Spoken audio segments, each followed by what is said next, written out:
చేయించక ముందే నేను చెప్పాను, ఆర్ కృష్ణయ్యని బీజేపీ తొత్తుగా వాడుకుంటారు అని. జగన్మోహన్ రెడ్డి రూపాయి తీసుకోకుండా ఆర్ కృష్ణకి 500 కోట్లు విలువైన ఎంపీ రాజ్యసభ సీట్ ఇస్తే అప్పుడు జగన్ ప్రశంసించాడు.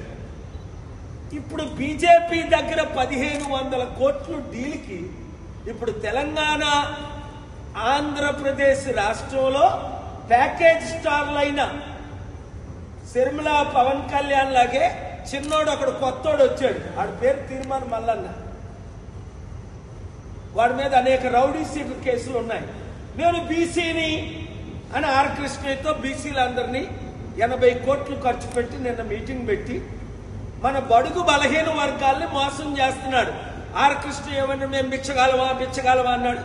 చంద్రబాబుతో భిక్షం అడిగాడు, కేసీఆర్ని భిక్షం అడిగాడు, వైసీపీని భిక్షం అడిగాడు, ఇప్పుడు బీజేపీని భిక్షం అడిగి బీసీలని తాకట్టు పెట్టేశాడు.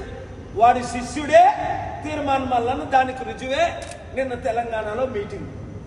బీసీలారా మనం అమ్ముడు పోవాలా? 60% ఉన్నోళ్ళవి.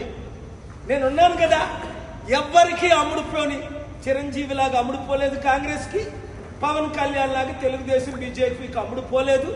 ఎంత పెద్ద పదవులు ఇస్తానన్నా సరెండర్ అవ్వలేదు. విజయసాయి రెడ్డి అమ్ముడుపోయాడు.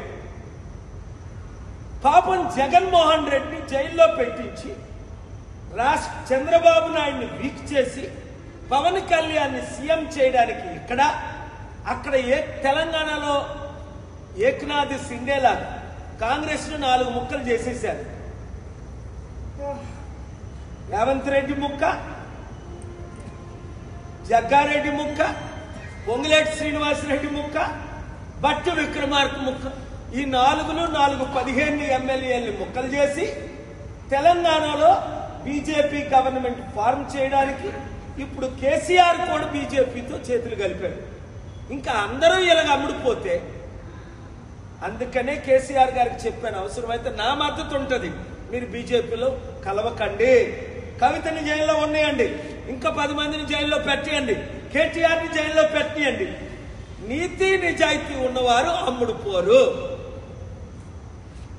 విజయసాయి రెడ్డి అమ్ముడుపోయాడు, తలకు నొప్పై కూర్చున్నాడు. జగన్ తమ్ముడు, దేవుడు నీతో ఉండగా, నేను నీతో ఉండగా నీ తల మీద వెంట్రుక ముక్క తీసినోడు లేడు. దేవుడిచ్చిన నేనిచ్చిన సలహాల ప్రకారం వెళ్తే జయంబు నిశ్చయంబు రాష్ట్ర ఇబ్బందులు తీస్తాం. ఇక్కడున్న బీజేపీ తొత్తులు అందరినీ చిత్తుగా రాబోయే గ్రామ పంచాయతీ